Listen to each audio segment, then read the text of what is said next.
So you see the back end of a wolf. What did you do? Well, I was already running at the time, so there really was, it feels like a bit of an instinct.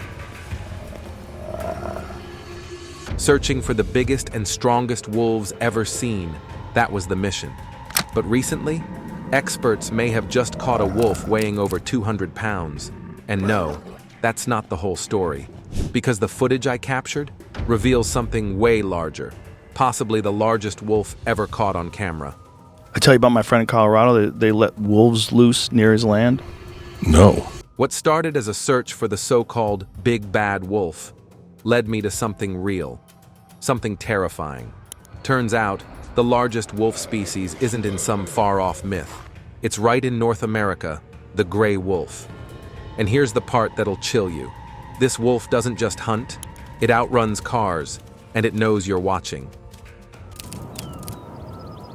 A family from New Jersey went on a camping trip they'd never forget in Banff National Park, Canada. It was the middle of the night, around 1 a.m., when a wolf tore through their tent, and according to them, it was like something out of a horror movie. I woke up around 12:30 at night, and we heard just a commotion from the site over, and it sounded like they might be missing a kid, or we just heard kid over and over again. Matthew Rispoli, the dad, didn't even have time to think before the 150-pound wolf lunged at him. It was massive and aggressive, trying to drag him out of the tent, while his wife and 2 young kids screamed. Matthew fought back with everything he had, trying to shield his family and hold the wolf off, even as it bit into him. It looked like a losing battle until their camping neighbor Russ Fee heard the chaos. Russ rushed over barefoot and kicked the wolf in the side, hard enough to make it let go of Matthew and run off. He was in pretty rough shape. He had some pretty obvious gashes on his arm. So he had blood mostly down the one side of his entire body. But he was, like I said, he was full of adrenaline, so he was running around, he was picking stuff up. So yeah, he was a little worse for wear, but he did amazing. The family escaped the tent and got to safety. Matthew was hurt pretty badly, with bites and scratches, but he survived thanks to his bravery and Russ's quick thinking. Afterward, wildlife officials tracked down the wolf and concluded that it was in poor health, which likely made it more desperate and aggressive than normal. Now, is there more to what we already know about these ferocious yet majestic creatures?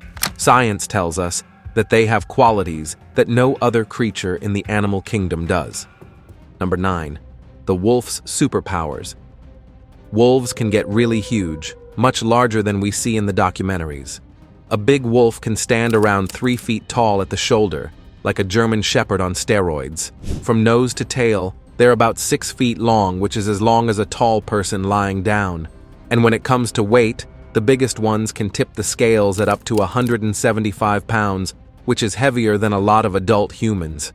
And that's why, in the wild, wolves are more like nature's best athletes and sensory powerhouses. They've got strange but powerful qualities that scientists refer to as superpowers. First, they can hit top speeds of 35 to 40 miles per hour in short bursts when chasing prey. But what really sets them apart is their stamina. At a steady trot of about 5 miles per hour, they can cover up to 30 miles in a single day without tiring. This explains how they hunt prey over large territories. Wolves also have a bite force of around 400 psi, which is powerful enough to crush bones and restrain any struggling prey. Some other research even suggests that their bite force can reach up to 1,200 psi, depending on the size of the wolf and the context of the bite. Their hearing abilities are also a superpower that no one seems to understand. They can detect sounds up to a frequency of 25 kilohertz, with some researchers suggesting a maximum of up to 80 kilohertz. This means they can hear sounds as far as 6 miles away in the forest and up to 10 miles in open areas. This acute sense of hearing is absolutely important for communication within the pack and detecting prey or potential threats from great distances. A wolf's sense of smell is highly developed and allows them to detect prey from about 1.7 miles away under favorable conditions. This is how they track prey, identify other wolves, and navigate their environment, irrespective of the danger ahead or behind. Wolves are not just physically formidable, They are also intelligent and social animals. They live in structured packs with clear hierarchies, led by an alpha pair. And they don't just run off looking for prey, they engage in coordinated hunting, which leads us to the behavioral patterns on wolves. And guess what? Wolves are not what we thought they were. Number 8. What they lied about. When we think about wolves, what comes to mind is a lone wolf howling at a full moon, when in actual fact, wolves don't howl at moons. In fact, howls aren't the only sounds they make. They've got an entire language of other sounds and body movements that keeps their packs running like a family. Let's start with the sounds. In the wild, it's almost like they make music, with a vocal range that includes howls, growls, barks, and even whimpers. In this footage, for example, the wolf barely made a sound. Oh, he kind of is. He's making like a soft sound. All he had to do was let out a soft bellow, almost like a whisper, and his pack just came running towards him. When one wolf calls out to other wolves within the same mile radius, the rest of the pack responds with perfect and precise understanding. This is because every wolf's howl is unique. No two wolves sound the same, just like how the human fingerprint works. Now, growls and snarls are the wolf version of a back-off sign.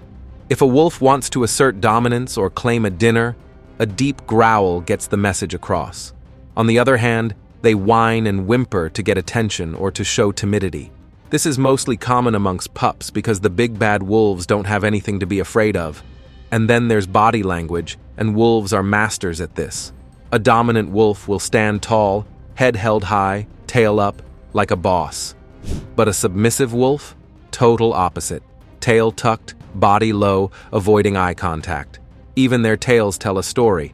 If it's wagging or up, that wolf is confident. If it's down or tucked, not so much. Wolves also use their faces to communicate. If one flashes its teeth or wrinkles its nose, then you must have really angered it. And if you're wondering what the alpha wolf does, well, there's no such thing. The idea of this alpha wolf, which is a dominant leader ruling the pack through aggression, has been widely popularized in media and literature. This concept is largely a myth that originated from early studies of captive wolves.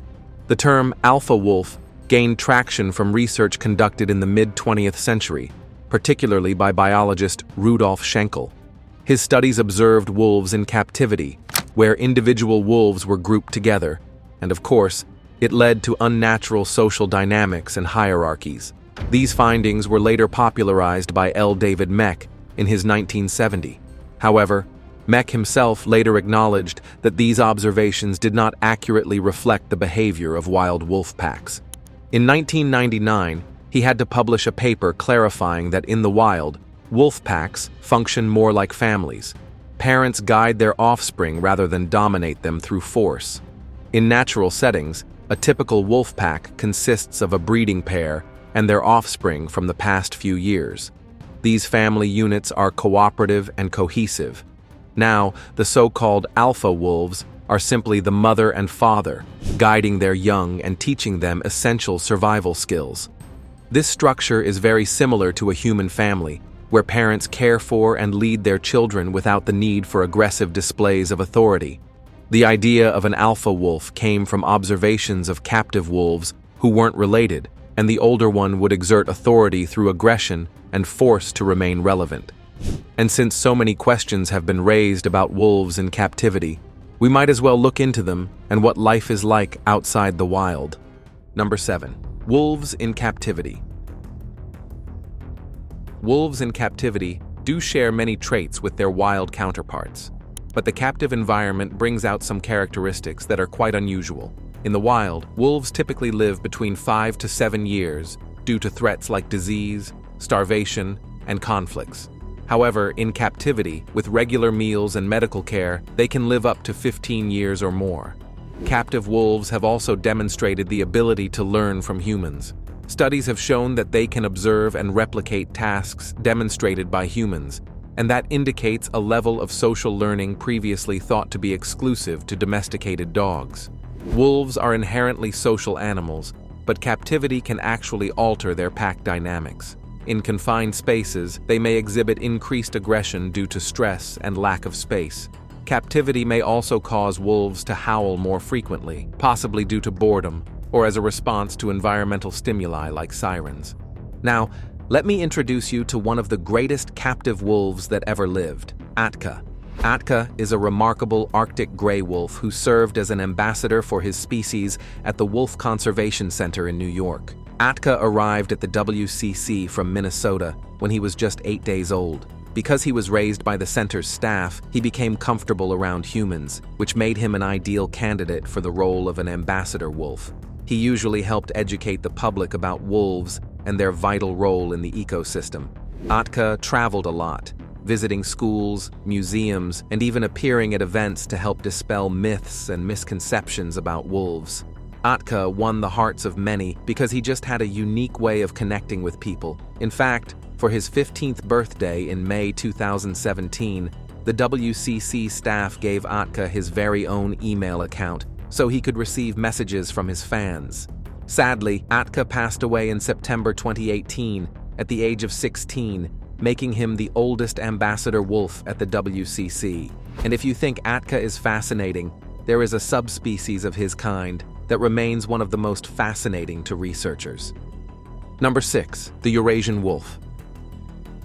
The Eurasian wolf is an interesting subspecies of the gray wolf found across Europe and Asia. Eurasian wolves are among the largest wolf subspecies, with males weighing between 100 to 130 pounds and females slightly less. They have a robust build, long legs, and a bushy tail. Their fur varies in color from gray to brownish, depending on the habitats they occupy. These regions were from Western Europe through Russia and into parts of China and Mongolia. They thrive in various environments, including forests, mountains, plains, and tundra. Historically, their range was even broader, but human activities have led to local extinctions in some areas. Eurasian wolves are carnivorous, primarily preying on ungulates such as deer, wild boar, and moose. They are skilled hunters and are capable of pursuing prey at speeds up to 37 meters per hour. In areas where wild prey is scarce, they may resort to hunting livestock, which definitely causes conflicts with humans. One pack of wolves typically consists of 5 to 10 individuals. In fact, Eurasian wolves have a complex social structure. Only the dominant pair usually breeds, while other pack members assist in raising the pups, but they are not nearly as captivating as dire wolves. Number 5. The direwolf. The direwolf was a formidable predator that roamed North and South America roughly 250,000 years ago.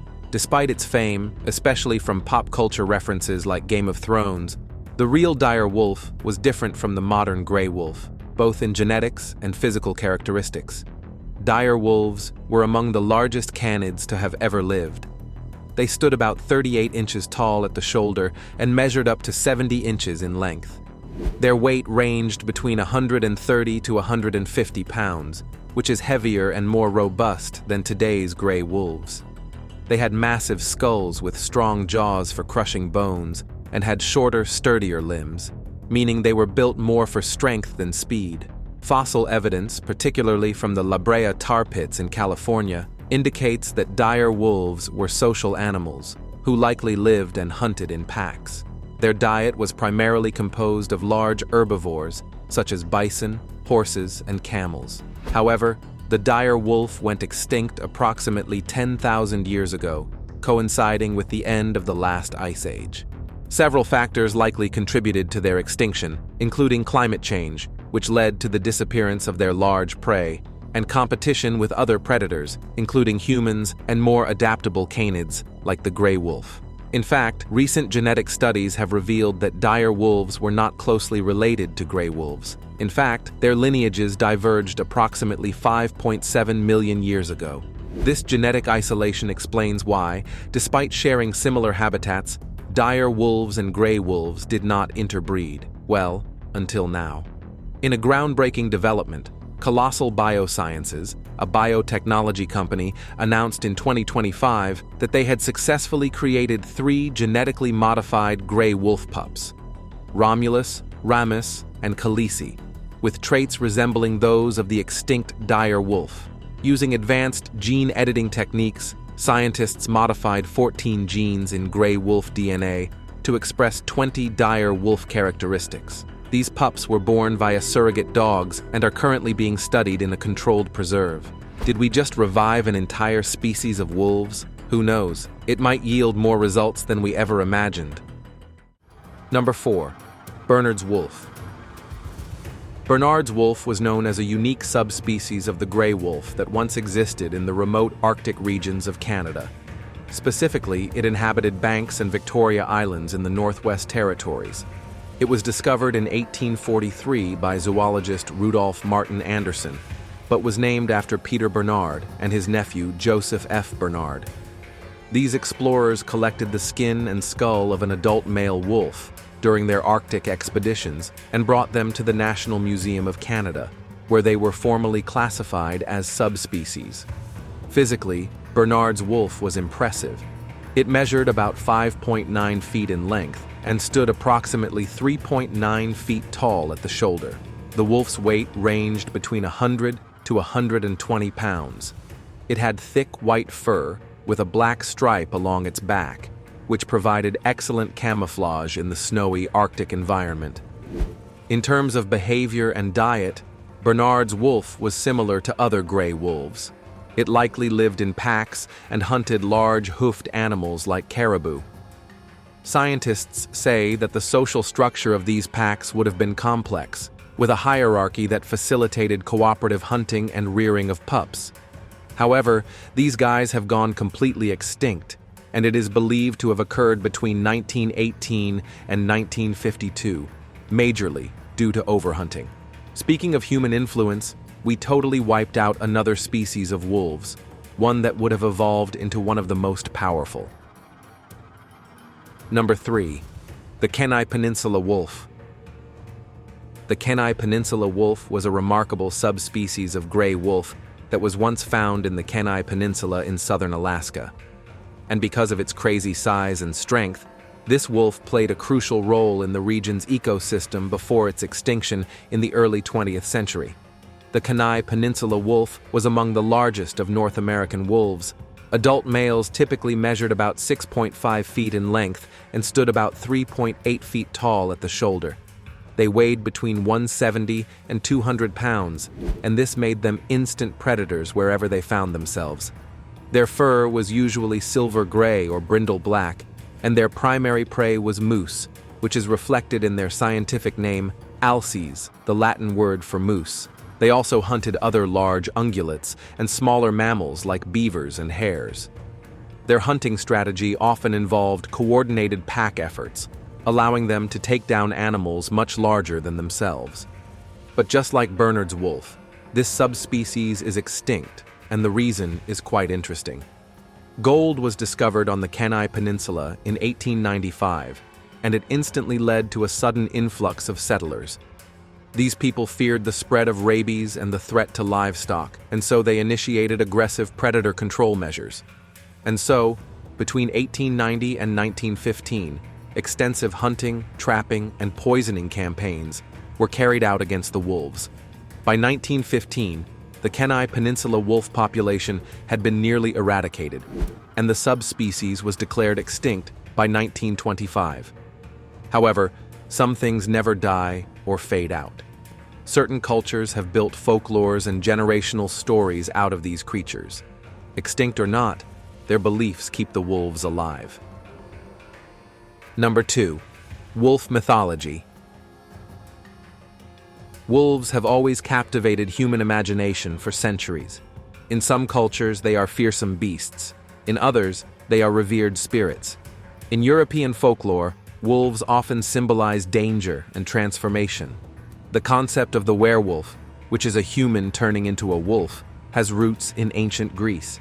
The tale of King Lycaon, who was transformed into a wolf by Zeus as punishment, is one of the earliest examples. During the Middle Ages, werewolf legends became widespread. People believed that wearing a wolf pelt or making a pact with the devil could cause someone to become a werewolf. These beliefs were so strong that individuals were tried and executed for allegedly being werewolves. In contrast, Native American cultures hold wolves in high regard. Wolves are seen as symbols of courage, loyalty, and wisdom. For instance, The Quileute and Kwakiutl tribes have legends stating that their ancestors were transformed from wolves into humans. The Pawnee people referred to Sirius, the brightest star, as the wolf star, associating it with spiritual guidance. In Inuit mythology too, the Amarok is a lone wolf spirit that haunts those who like to stay out late. Now, let's get into how different the wolf is from its extremely identical cousin, one that is no match for its ferocity. Number 1. Wolves versus dogs. It is beyond obvious that wolves and domestic dogs are related in some way. They share about 99.9% of their DNA. But despite this genetic similarity, thousands of years of domestication have led to many differences in their behavior, appearance, and lifestyles. We all know that wolves are generally larger and more robust than domestic dogs. They have bigger skulls, longer legs, and larger paws. These are adaptations that support their hunting and survival in the wild. Their teeth are also larger and sharper, suited for tearing meat and crushing bones. One of the most glaring differences lies in their social behavior. Wolves live in structured packs with a clear hierarchy, often led by an alpha pair. This is how they hunt and raise offspring. Domestic dogs, however, have adapted to living with humans and don't typically form such rigid social structures. They often see their human families as their pack and look to them for guidance. Communication styles also differ. Wolves primarily use howling, body language, and facial expressions to communicate within their packs. Dogs, on the other hand, having evolved alongside humans, have developed a broader range of vocalizations, including barking, whining, and growling, to express themselves and interact with people. Domestic dogs have evolved to be more attuned to human cues. Studies show that dog puppies are better at following human gestures, like pointing, compared to wolf puppies. Although there are captive wolves who have learnt from humans since birth, but in the wild, they tend to be more cautious and less trusting, especially with strangers. Now, if a dog and a wolf were to ever go toe-to-toe, the outcome would depend on several factors. If the dog is significantly larger and stronger, it might have an advantage. But realistically speaking, wolves have more experience in fighting and hunting, unlike many dogs that weren't designed for combat. Besides, wolves generally have a stronger bite, so even a big dog may not stand a chance. The more we learn about our animal kingdom, the more secrets we unravel. And speaking of unraveling, the revival of the dire wolf species may hold more surprises than we ever imagined. If you love wolves, give this video a thumbs up and share it with your pack. And hey, don't forget to hit that subscribe button so you don't miss our next adventure into the animal kingdom. Until next time.